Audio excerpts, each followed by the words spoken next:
David Sulmón, sociólogo, y Guillermo Nugent, sociólogo también. Señores, muy buenas noches, gracias por acompañarnos. Buenas noches. Buenas noches. A ver, la gente creo que se está enfocando mucho en esa pregunta, ¿no? Como sociólogos, ¿va a ser interesante la información, la data que se pueda conseguir? ¿Creen que se pudo haber hecho mejor? Por ahí quería arrancar un poco la pregunta, David.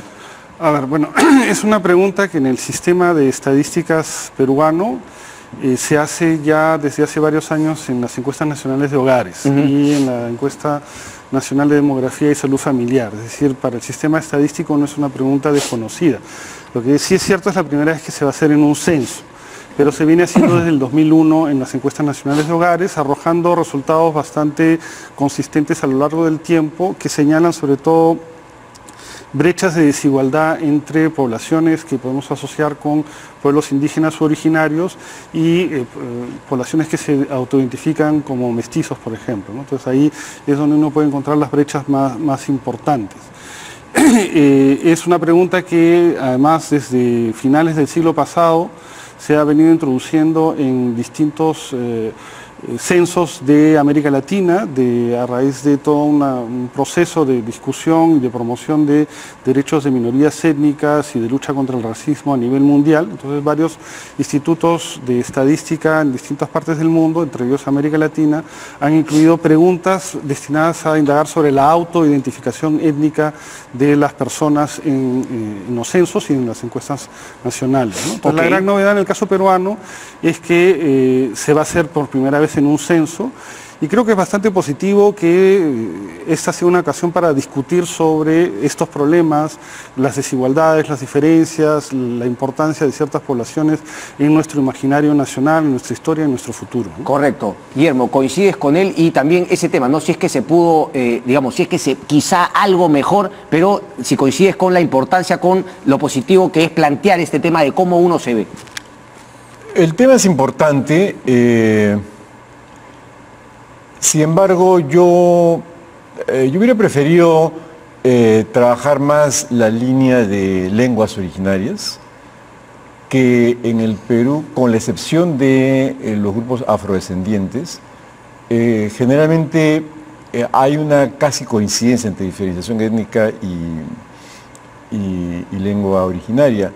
La razón es que la lengua obvia el tema de la autoidentificación, es decir, te comunicas o no te comunicas, o puedes o no puedes comunicar en tal o cual lengua.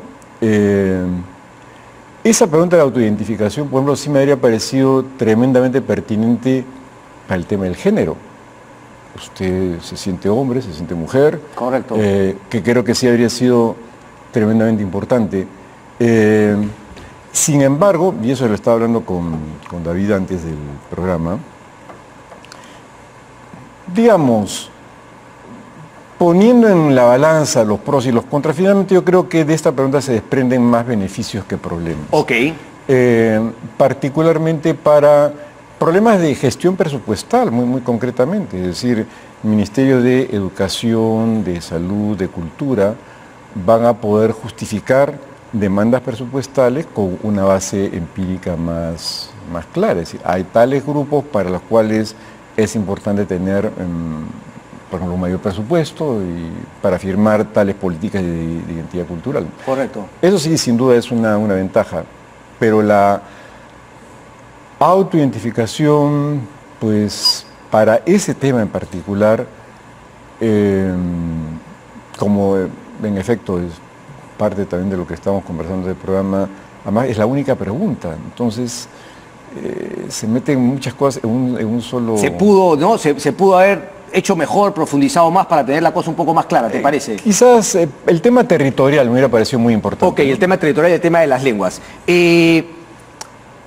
Ahora, ¿qué es lo que define esa pregunta? O sea, ¿cómo uno se ve, está vinculado a la etnia, a la raza? ¿Cuál es la diferencia de tener raza? Déjame, por favor, regresar a cosas más básicas para que el televidente, y yo también me declaro ignorante al respecto, entendamos. ¿Qué es lo que busca saber? Solamente cómo uno se ve, digamos, cómo se ve uno racialmente frente al espejo, pero qué cultura comparte con la gente que uno lo rodee, cuál es la que le gusta, ¿qué es lo que estaría buscando esto? Me lo dijiste en la pregunta inicial, pero profundice un poco, por favor, David. Bueno, para empezar, las razas no existen, ¿no? Ok. Entonces, las razas, existe el racismo, existe una ideología racista de ver las diferencias sociales, que generalmente está vinculada con reproducir desigualdades y grupos de poder que discriminan a otros en función de ciertas características. ¿Desde cuándo la raza no existe o nunca ha existido? Nunca ha existido. Nunca ha existido. O sea, biológicamente no se puede hablar de raza. Ok, ¿y desde cuándo, digamos, ha sido eliminado o en qué países se ha eliminado el término raza de una manera de identificar a las personas?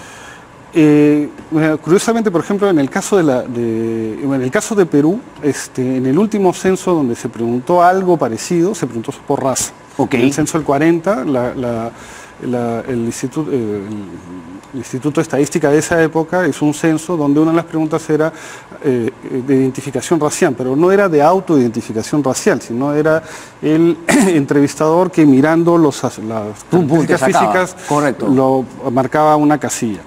Hay otros países donde se usa el término, por ejemplo en el caso del censo de Estados Unidos, la pregunta específica es la raza, ¿no? Está en la cédula censal, porque además eso está en la Constitución y a partir de ahí hay una serie de implicancias legales. En Estados Unidos se usa el término de raza para este tipo de clasificación o categorización de la gente. Es una pregunta también de autoclasificación, pero la diferencia en el caso del censo estadounidense es que uno puede clasificarse en varias, ¿no? O sea, no solo en una, sino uno puede ser afrodescendiente. Sí, pero aquí lo han hecho excluyente, ¿no? Sí, acá se ha hecho de manera excluyente. Se probaron, en el comité técnico que ha revisado esto, se probaron varias alternativas. Lo que pasa es que el censo tiene una limitación. El censo es una operación logística tan importante que el cuestionario tiene que ser lo más simple posible, en el sentido de no se puede poner muchas preguntas. En otros estudios, yo he trabajado en distintos estudios sobre este tema, los cuestionarios tienen más de una pregunta, tienen 4, 5, etcétera, ¿no? En el censo solamente había espacio para 2 preguntas que traten de observar la diversidad cultural y étnica de nuestro país. Una es esta y otra que es más clásica, que ha sido más históricamente usada en nuestras estadísticas, que es la de lengua materna, donde la innovación en este censo es que se han ampliado la lista de lenguas originarias, sobre todo en el caso de lenguas de la Amazonía. Hay una lista un poco más detallada.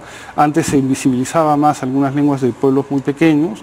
Se ha tratado de meter eso en la pregunta actual del censo. Entonces, en el censo, en realidad, vamos a tener 2 preguntas que van a apuntar al tema de la diversidad étnico-cultural de nuestro país, esta pregunta de autoidentificación y la de idioma materno. Étnico-cultural, entonces, sería justamente, digamos, el marco en el cual se podría plantear esta pregunta.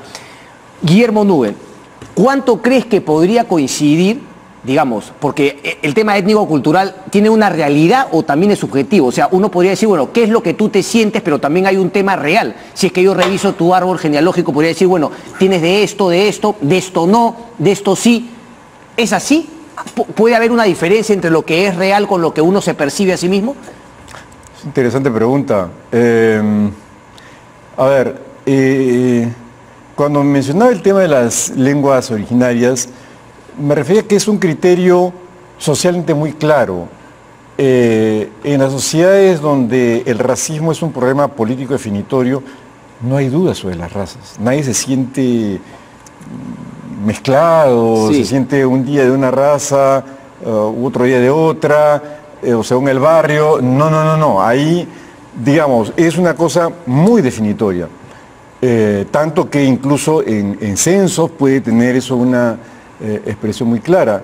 Ese grado de nitidez de diferenciación se tiene con las lenguas, pero además hay que hacer una precisión muy importante porque sí toca con un problema, en mi opinión, muy delicado e histórico del Perú, que no es que haya una diversidad de lenguas, sino que en realidad la escritura estuvo muy mal distribuida.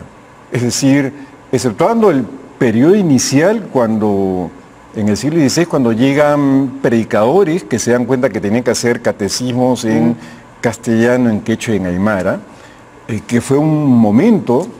Después, en realidad, el quechua y la aymara quedaron excluidos de la escritura.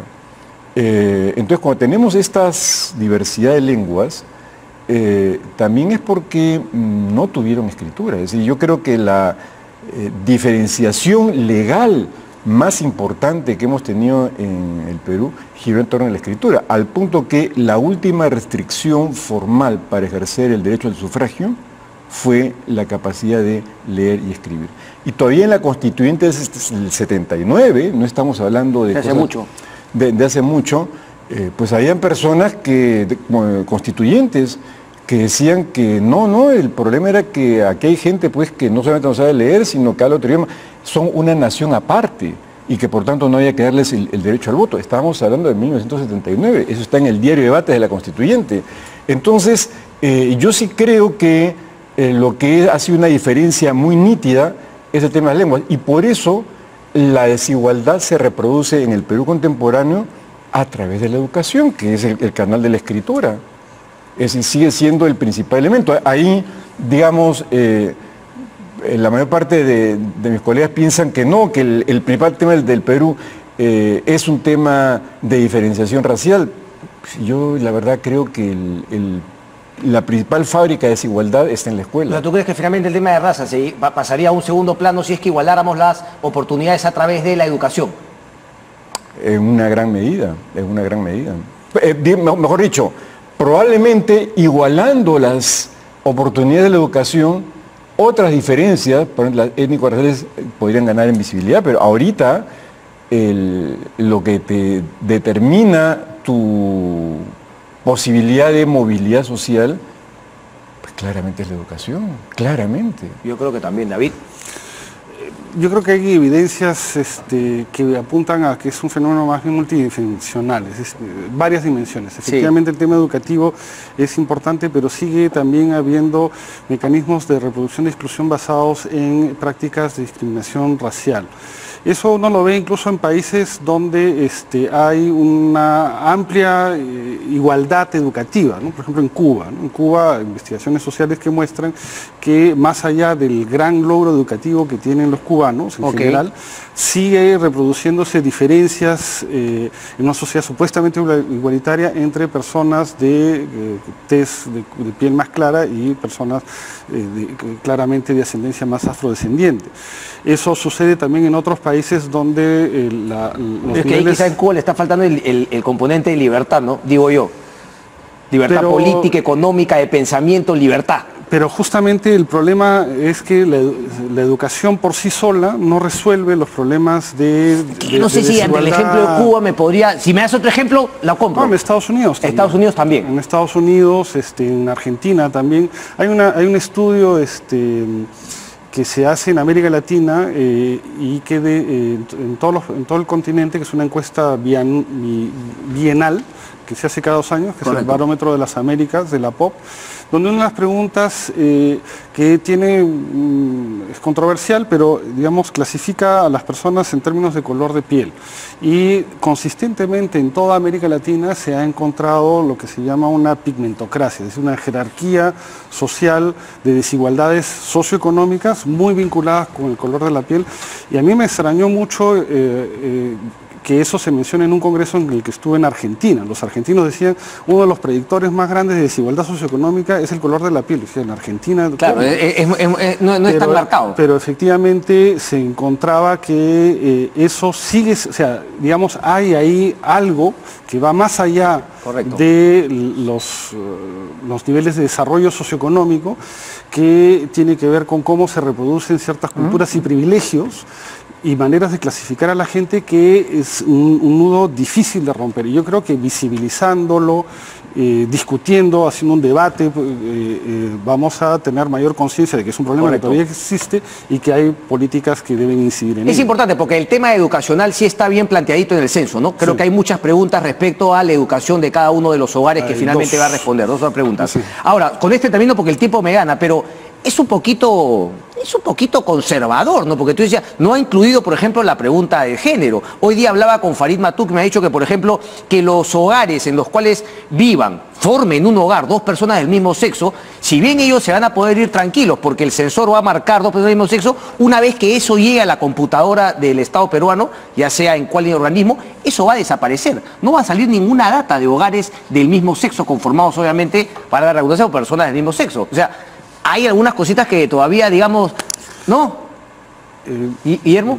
Bueno, la ventaja de eventos como el censo es que justamente permiten abrir la discusión pública, ¿no? Correcto, sobre correcto. ciertos temas que me parece que es bueno eso, tratar de discutir para entender mejor y no apresurarnos pues en condenar o en descartar, sino entender que vivimos en un país de una realidad que todavía no la entendemos muy bien del todo. Sí.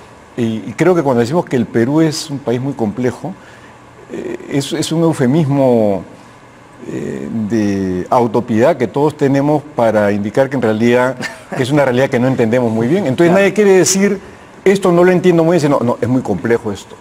¿No? En realidad lo que ocurre es que no lo entendemos bien. Y al mismo tiempo no estamos haciendo el esfuerzo para entenderlo. Y no lo entendemos bien porque no lo estamos discutiendo, en efecto. Correcto. Entonces nos quedamos que no es que el Perú es un país muy complejo. Muy complejo. Como una condición de la cual no podamos salir nunca. El tema del racismo, es muy complejo. El tema de la libertad de prensa, es muy complejo. Todo es muy complejo.